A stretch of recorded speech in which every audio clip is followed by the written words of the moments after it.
visit my website, channelinginc.com, to get more information about channeling certification workshops that I do on a regular basis, and also any other training that I do, including animal communication. I teach you how to be a psychic, a medium, a reader, you name it, anything and everything to do with channeling you could possibly imagine. And my whole goal in my life is to empower people and teach people how to channel so that they can go ahead and do this on their own. And today's topic is about your spirit guides' energy signature. How do we tune into this? How do we tap into it? How do we get to know them and what they do? And how do we know the difference? So one of the biggest things that all my students struggle with when they first come into learning to channel is, how do I know if it's my own stuff or if it's legitimately coming from my spirit guides? And so this is what I train my students on, how to do this. How do we know it? It's because we get to identify the energy signature of each one of our spirit guides. So most of us have somewhere between 3 to 5 spirit guides. During different seasons of our life, it can change. And they are people like you and I in different, they're people like you and I, just in non-spirit form, like in physical or non-physical form, in spirit form. And so when we get to know our spirit guides, like there's angels and ascended masters and all those other things, that's a different topic. But we're talking about like our spirit guides, is that what we want to do, because they're people like you and I, we want to get to know different things. So this is my invitation to all of you. If you're watching this, what I want you to do is find somewhere quiet and ask all your spirit guides to temporarily step back. And then this way you start off on a clean slate, you sit in the spiritual silence for a moment, and then what you do is you invite one of your spirit guides to come in. And then as that spirit guide comes in, you feel where they are physically around you. Where are they physically around me? Oh, right here. Okay, good. And then you lock in on this guide, and that's where your mind is. Where your guide is physically in your room. You don't let your mind wander. This is where the source of the information is coming from, the direction where they are physically in your room. And then you start to ask questions like this, like, are they male? Are they female? Are they my primary spirit guide, or what are my secondary spirit guides? What area of my life is this spirit guide here to help me with? What are their characteristics? What are their personality traits?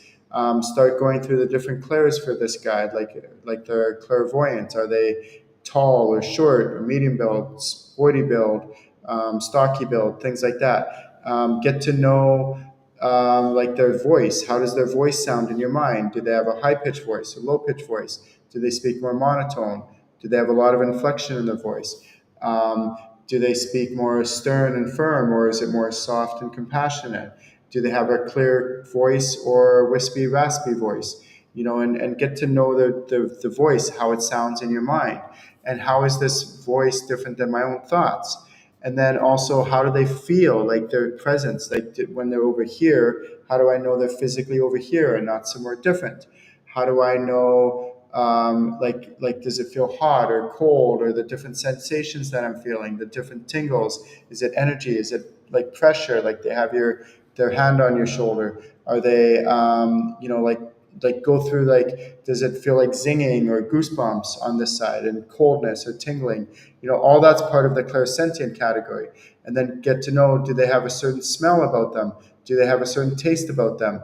And the reason why you want to do this is because you want to be able to know that when one guide comes in, it's like this. When one guide comes in, it's like that. And when I first started teaching people how to channel like 20 years ago, I used to think that energy signature was just one thing. And what I realized over the years is that energy signature of each one of our spirit guides is actually comprised of many different subcomponents over the years.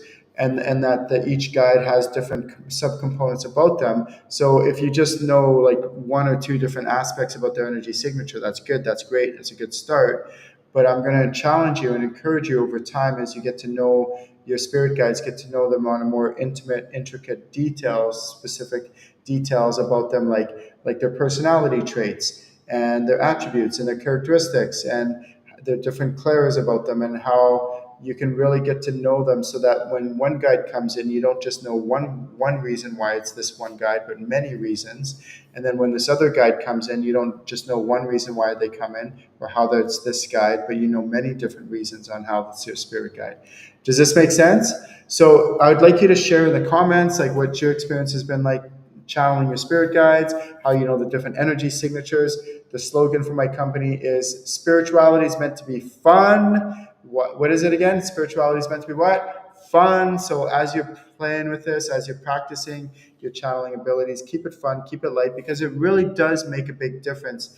And when you're on this spiritual growth, because if we're all serious, it's like so heavy and serious, and I've noticed that's very prevalent in the spirituality industry. So if while you're channeling your spirit guides, just play with it, get curious, have a little fun with it, keep it light, and not just when you're quiet and silent, but also try channeling in different environments, like maybe when you're at the grocery store, when you're at the work, maybe when you're driving. By the way, if you're going to do it when you're driving, please keep your eyes open. Highly recommended.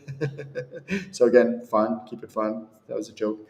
And just play with it. Have fun with your spirit guides. Like your spirit guides.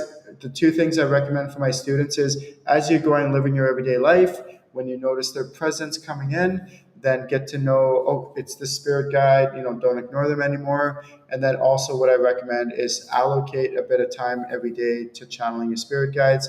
Take 5-10 minutes and just like go somewhere quiet, whether it's a room. I don't recommend laying down. I recommend seating or maybe outside, and then just sit there and invite one guide to come in, and then get to know which guide it is through their energy signature components, and then maybe invite another guide to come in through their energy signature components, and then get to know the difference between them. My name is Ken Lewicki, channelinginc.com. Have a wonderful day, everyone, and we will talk soon.